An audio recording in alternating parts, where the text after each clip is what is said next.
iCarly. Countdowns are fun. Welcome to part 14 of the Sonic Lost World commentary. Yeah, oh boy, casino levels, yeah. This one, I was about to say it's more tolerable. I don't know. I think I sort of like the 3D levels more than the 2D levels in this game. Can we get... last episode we spoke about difficulty. I'm pretty sure that started because we were just talking about length of a fucking mission. I don't remember at this point. I'm pretty sure it really started because I think it was because I wanted to say something about like what neutered experiences feel like. Yeah, because also because like you said you want to get fast. And right. Easy mode usually did that for you, and I think that's literally just snowballed into me just talking about Dark Souls for the entire. Oh boy. Yeah, again, I don't like Dark Souls comparisons being used all the time because it's own special thing. But whatever. I mean, you can only stop it as much as you have influence over other people, which is not a lot. What I will say though is that like, even if you don't like the 3DS version, whereas I don't, it's one of like the few 3D platformers on the system actually. Surprisingly enough, like this was in that era where Nintendo on their consoles, both the Wii U and the 3DS, mainly had 2D games and nothing else. They may have had their Sonic Lost Worlds and their Super Mario 3D Lands and Worlds and all that, but the rest of the library was just 2D games. Because we had two new Super Mario Bros. Games. Donkey Kong Tropical Freeze was 2D. Rayman Legends. What else? A lot of things. Yoshi games. There are Yoshi games on the 3DS and Wii U. There's just so much 2D on these systems. Yeah. And I think people were hoping with the 3DS, oh man, since there are so many 2D games on the standard DS, we're gonna have so many 3D games on the 3DS because, ooh, stereoscopic 3D is cool. Nope. Even the Sonic Generations and even the Sonic Boom games are 2Ds on the 3DS. I don't think there's very many games in general on the 3DS that really try to utilize the 3D functionality of the 3DS. at least with platformers. If you're any other genre, you can get away with being 3D because that's just how it's naturally structured.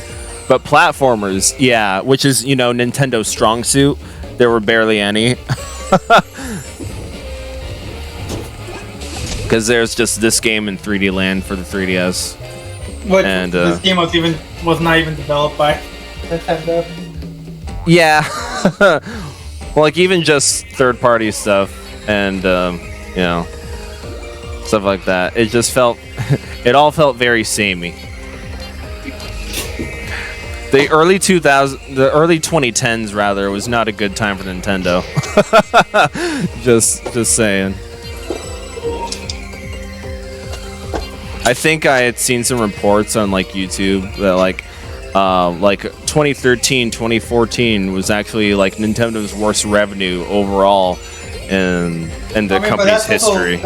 Yeah, but that's also like, oh yeah, in company history. Yeah, in company history, yeah, and they're like losing money every time they developed a game for the Wii U. I mean, it was a Wii U. Kind of yeah, that's kind of... Yeah, it was the Wii U, but like barely a few million fucking owned that shit. Yeah. Let's played it. It was only me and Josh back then. No one else had a Wii U. We were the only ones who had a Wii U. Yeah, Nintendo only catered to us.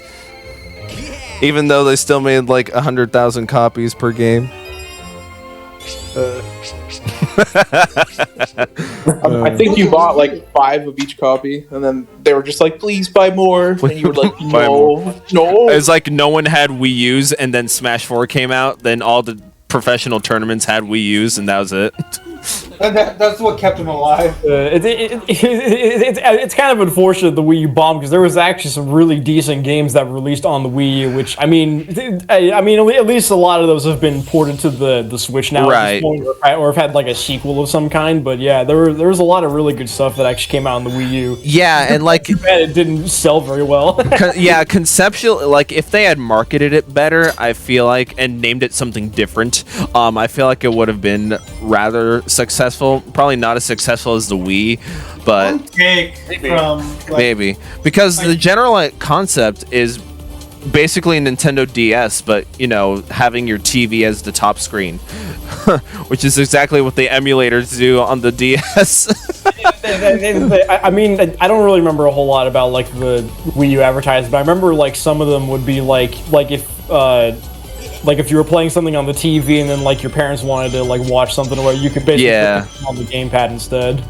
Which wasn't always true. Some games did require both screens. Yeah, there was only a handful of games you could actually like play on either or. Growing up with the Wii U, I had to go into a separate room with the console to play the games that didn't have that gamepad only feature.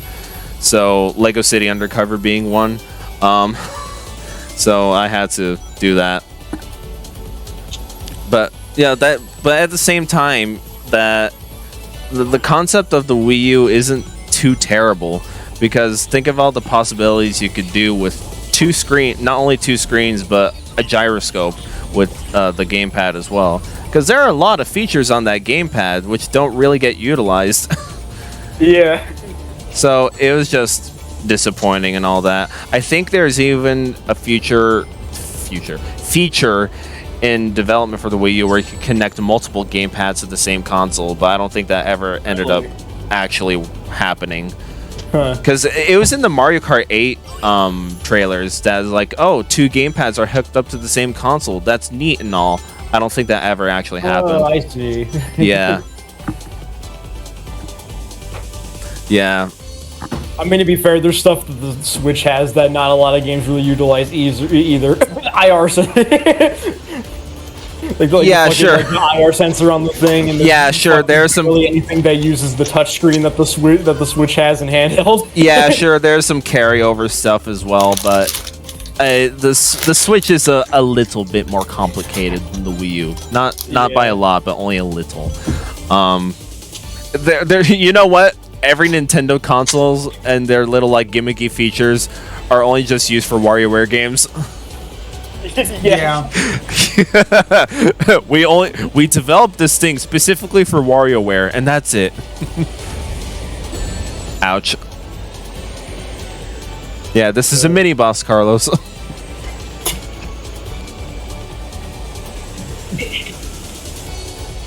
That thing's fat. Just like Colin. Oh, he left. Yeah.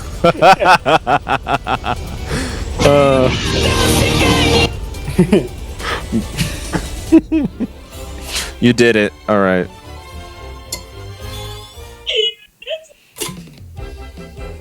What the fuck am I talking to? You're dead. It's like a fat chef clown. Colin? With a circle on its back. Anything fat is just Oh, poor Colin. Hey, when Colin's... Oh, when there's a funny meme template that's like, when the drama you were talking about just walks in the room. That's pretty funny. That is pretty funny. I need to find that. But okay, so this was the other level, which I found really fun actually, but it was just interrupted by all the other stuff in the level. Also, the rocket here is a gyroscope control. Ew. Yeah. That doesn't sound too bad. It's not And it's the gyroscope control terrible. More or less. Well, I think we were saying for like the gyroscope controls for stuff like Splatoon. Oh, are you saying this because you're playing Skyward Sword right now? Yeah. That makmakes sense. Controls are terrible. Yeah, you can see why people rank it like very low now. But hey, at least with the Switch port, you now have button controls, so you can like, you know, have a fresh start. Yeah. if you didn't like the gyroscope controls back on the Wii. But generally, sometimes it can be used to good effects, like with the Splatoon games, from what I hear. Because, you know, they're shooty bang bangs. So It's like any game that has guns, that's shooty bang bangs. Yeah, but they do stuff like Splatoon or like the aiming and Breath of the Wild and stuff. Like usually I hear the gyro controls being pretty decent for those because they just feels good That's for those. fucking tornado. It's kind of like the gyroscope's the closest a console's ever going to get for like mouse and keyboard precision. Yeah. So granted, I mean, that's usually what you hear for like Splatoon. Like playing with motion controls is the closest you'll get to playing on a mouse and keyboard for a console. Yeah, granted, again, it doesn't work for every game. Skyward Sword. Dude, I was going through my DS games, right? Yeah. And I found a game I played, but you probably haven't, or probably never even heard of. Okay. It's called Fossil Fighters. I have that. It was at this moment that he Well, knew fuck my fuck. he fucked up. It was at this moment. Well, it was at this moment It's that so Nathan. weird. It's so weird. What It's is a fun it? Game. Fossil Fighters. What is it? Well, you find fossils and you bring back dinosaurs and they fight.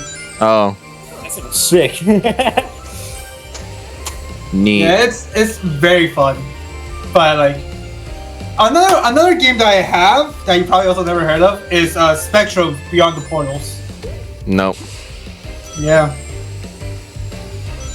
Like I said, I had some games that I'm like, oh man, because here's the thing, these games were legitimately fun when I played them. But just like it was also that in between time where I also got like an Xbox 360. Yeah. So I actually had started playing like more shooters and shit, Yeah. and stopped playing as Fossil Fighters. huh? I don't remember where I put my copy of Fossil Fighters. I'm sad now. Should have bought it at the Retro Gaming Expo. Oh yeah, we did see it. Oh, we did? Oh, Yeah. I didn't notice it. Yeah, no. Its sequel was there. Oh, But apparently it had a sequel. I did not know about that. Yeah, it had like 2 sequels in it. I have no idea. I didn't know. Because there's a sequel where it was still like on the DS, and there was another sequel for the 3DS. was it a 2D platformer? I've tried it. It's hard. It's hard.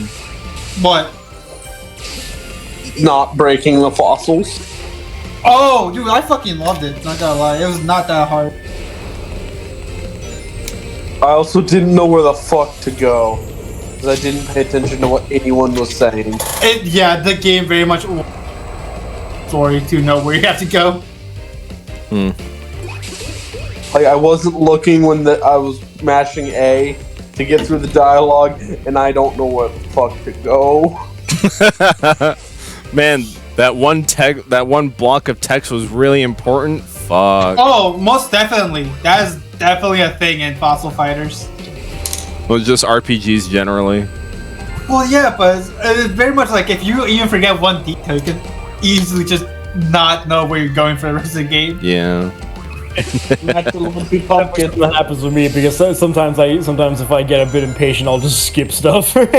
Yeah, I feel like I don't know how common it is in modern games today, but I appreciate when games have like cautionary text bubbles that say like, "Are you sure you really want to delete your save file? Are you sure you really want to delete your save file?" Because you know the player could just be mashing A. What does the pumpkin soup do? Huh? Oh, you're right. that's for much later. Much later. Don't worry about that. Oh. I'll just drink it now. Okay. I was low on hearts, okay? I was low on hearts. I needed the heart. Yeah. Oh, fuck that lanky asshole. Yeah, don't worry about the pumpkin soup. That'll happen much later. I'm going to break all their pots. And all their dishes, too. Well, have fun leaving the area. But yeah, here we go right here. That's another one of these freaking animal capsule creation things. I hate it. Did you break the chandelier? Yes. Have fun leaving. It had a heart piece, dude. I needed it. Have fun leaving the area. I'm gonna get the heart piece. Also, for some reason in the 3DS version, when you get Speed Shoes, Reach for the Stars starts playing. Yeah, I noticed that too. And when you turn invincible, the Sonic Heroes guitar riff starts playing. Yeah, I also noticed that. Okay. I don't get it. But okay. It's almost as if saying, hey kids, remember these better games? See, I mean, honestly, yeah, it probably is just them being just trying to sell on nostalgia and stuff, especially since this was after Sonic Generations when they brought back classic Sonic and whatever. Oh, yeah. Yeah, because this was this weird. I think fans have dubbed like the 2010s area of Sonic as the meta era. Yeah, the meta era. Yeah. So it's yeah. I just sat down right in front of him. So it basically means that like throughout this era, they're like calling back to all the old stuff in the Sonic franchise because that's all cool and hip and dandy and all. Yeah, I like it. Like maybe once or twice. When you have an entire decade full of it, I don't know. I don't know how to feel about that. Also, Sonic Boom never happened. Oh God, you always forget. You can tell how bad Sonic Boom was by the fact that I always forget that it even existed. I think for a long while we could never forget that it existed, but I feel like as time continues on, we will slowly forget about it until we get to until we get to the playthrough on the channel. Haha. You have to do anything. You're the only one that hasn't working Wii U. You're the only one that has all 3 games. Yes, I know. I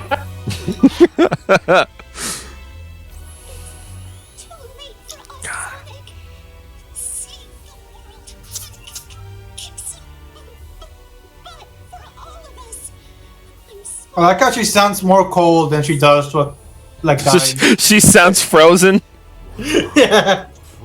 She sounds like she's freezing. Then well, that's what I kind of thought, because if you look at the world happening out there, everything's just turning cold and dead. Like they use the color white as their signifier for that. So I would have thought that meant cold. Yeah, but also like sucking life out of like everything. Because it's technically sucking energy from like all life on the planet. Yeah, but I can also imagine that as like the color black or gray or whatever. But they chose white and I just always thought that meant it was cold. I mean, depending on how you look at it, because also just like when you take color away from a colorful world, can also just mean that it's dying. Yeah, that's usually the case. Actually, now that I think about it. So.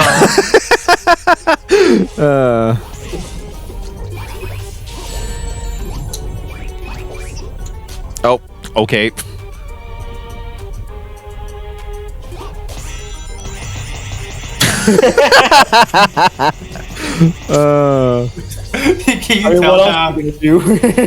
you tell that I was tired of playing this game?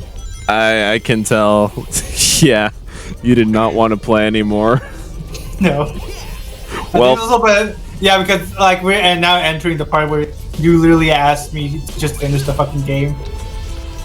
Well, you're the one that suggested it, so you have to live with your own consequences. Oh yeah, this is Contra Syndrome level, isn't it?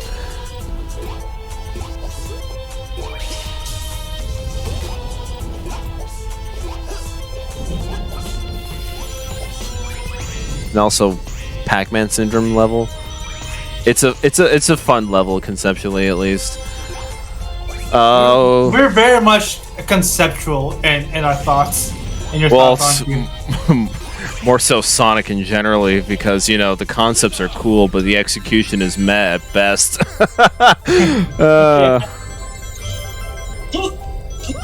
Like that. For some reason, And I cut the part off there. for some reason, my A button stopped working, and then I just realized I couldn't move like for a little bit. Yeah, the rhythm wisp is weird with just a controller. Yeah. If you played it with the touchscreen, it'd be a lot more simpler. But no, they decided this game, out of all games, to port to Steam first, but not Colors, not Unleashed, Lost World. All right, It's not Unleashed on Steam? no. No. Oh. Yeah, there is no PC version of Unleashed, at least circa 2022.